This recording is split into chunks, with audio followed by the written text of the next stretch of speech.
कक्षा 6 प्रश्नावली 2.1 के प्रश्न संख्या 6 की चर्चा करें। निम्नलिखित के पूर्ववर्ती लिखिए।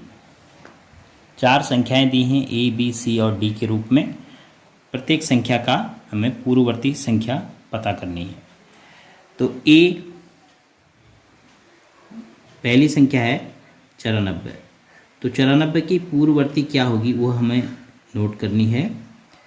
पूर्ववर्ती होती है संख्या से ठीक पहले की संख्या अर्थात एक कम।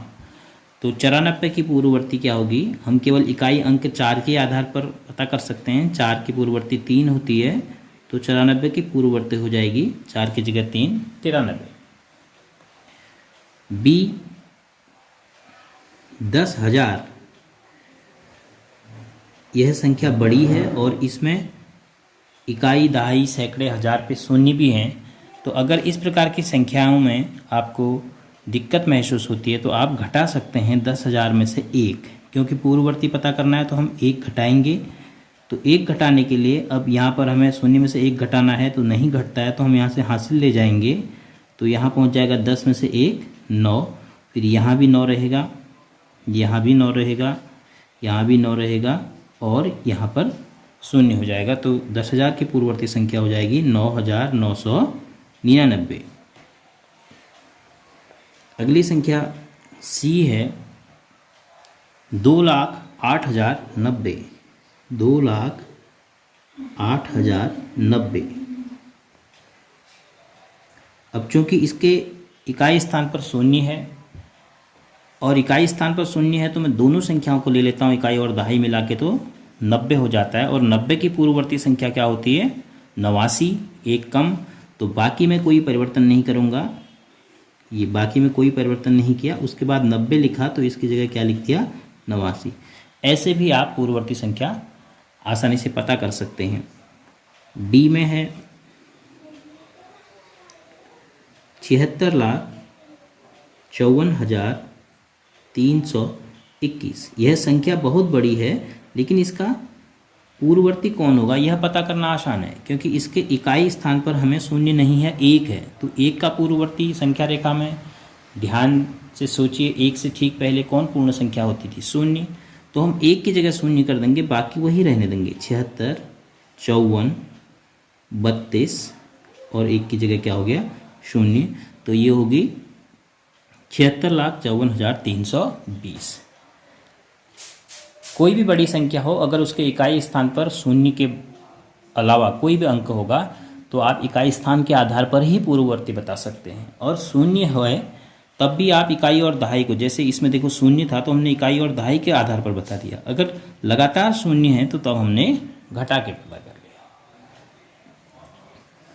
अब बात करते हैं प्रश्न संख्या 6। इसी प्रश्नावली में प्रश्न संख्या 6 है, संख्याओं के निम्नलिखित युग्मों में से प्रत्येक के लिए संख्या रेखा पर कौन सी पूर्ण संख्या अन्य संख्या के बाईं ओर स्थित है। इसमें भी आपके पास 4 भाग हैं प्रश्न के। प्रत्येक भाग में एक संख्याओं का युग्म दिया है और यह पता करना है कि कौन सी संख्या संख्या रेखा के दाईं ओर होगी और कौन सी बाईं ओर होगी। समझने के लिए एक संख्या रेखा खींची गई है। सबसे बाईं ओर 0, फिर 1, फिर 2, फिर 3, ये पूर्ण संख्याएं हैं। तो हम अपने पहले युग्म 530, 503 की बात करते हैं। तो इसमें कौन बाईं ओर होगी, केवल हमने ये पता करना है। तो देखो इसमें जब हम बढ़ते रहेंगे, 15 के बाद 16, 16 के बाद 17, फिर कभी 100, फिर कभी 500, ऐसे आते रहेंगे। 500 के बाद 501, 502, 503, फिर उसके बाद दाईं ओर 504, 505 और फिर कहीं मिलेगी 530। तो अगर 503 हमें यहाँ पर मिल रही है तो 530 हमें और दाईं ओर मिलेगी। तो बाईं तरफ कौन है, 503, और दाईं तरफ कौन है, 530। तो हमसे पूछा गया बाईं ओर स्थित है, तो हम लिखेंगे 503, 530 के, 503 के बाद कॉमा जरूर लगाएंगे, 503, 530 के बाईं ओर स्थित है, बाईं ओर स्थित है। और बाईं ओर की संख्या क्या होती है, छोटी होती है, दाईं ओर की संख्या बड़ी होती है। तो इसका मतलब क्या हुआ, बाईं ओर कौन सी संख्या है 503 और दाईं ओर कौन सी संख्या है 530। तो कौन बड़ी है ये, और 503 छोटी है, तो जो छोटी होगी उसकी ओर तीर का जैसा चिन्ह बनाएंगे। ये छोटी है तो इसके लिए 1 पॉइंट और जो बड़ी है इसके लिए 2 पॉइंट। तो आप ये समझ सकते हैं कि छोटी संख्या के लिए तीर का चिन्ह लगाएंगे। तो 530 बड़ी संख्या है, 503 छोटी संख्या है। इसी प्रकार बी में पूछा है 370 और 307, बिल्कुल इसी प्रकार से पहले 300 आएगा संख्या रेखा में, फिर 301, फिर 302, फिर दाईं ओर 303, 304, ऐसे आगे बढ़ते रहेंगे तो 307, फिर दाईं ओर जाएंगे तो 308, 309 और दाईं ओर कहीं मिल रहा होगा आपको 370। तो 370 दाईं ओर होगा, 307 बाईं ओर होगा। तो लिखेंगे 307 370 के बाईं ओर स्थित है। और जो बाईं ओर की संख्या वो है छोटी होती है, तो इसका मतलब हो गया 307 जो बाईं ओर है वह छोटी है किससे, 370 से। सी 98,765 और इसके लिए दूसरा दिया है 56,789।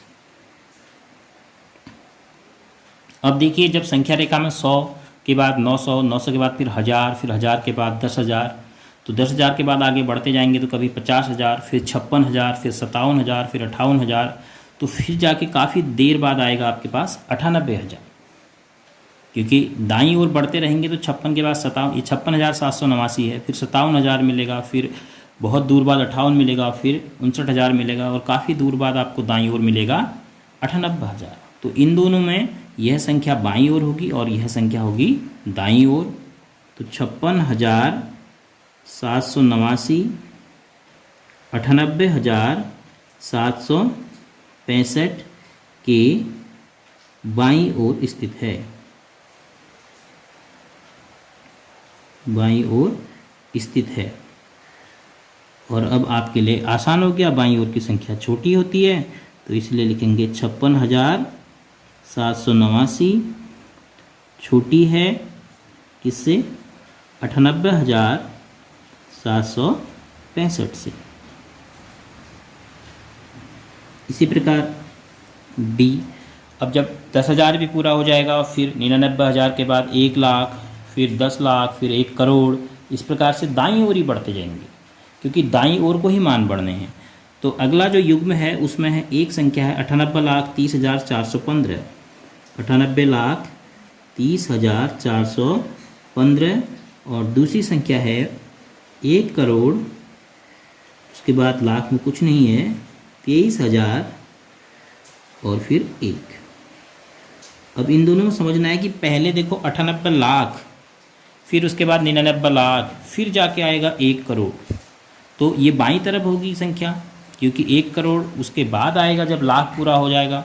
तो क्या लिखेंगे, 98,30,415, 1 करोड़ 23,001 के बाईं ओर स्थित है, बाईं ओर स्थित है। अगर ये बाईं ओर स्थित है तो इसका मतलब जो बाईं ओर स्थित है संख्या 98,30,415 है, यह क्या होगी, छोटी होगी किससे, 1 करोड़ 23,001 से। तो आपने ध्यान रखना है संख्या रेखा में बाईं ओर से दाईं ओर जाएंगे तो हमें मान में वृद्धि मिलेगी और जब हम दाईं ओर से बाईं ओर आएंगे तो मान में संख्याओं की कमी होगी। तो इस प्रकार से हम इस प्रश्न को हल करेंगे।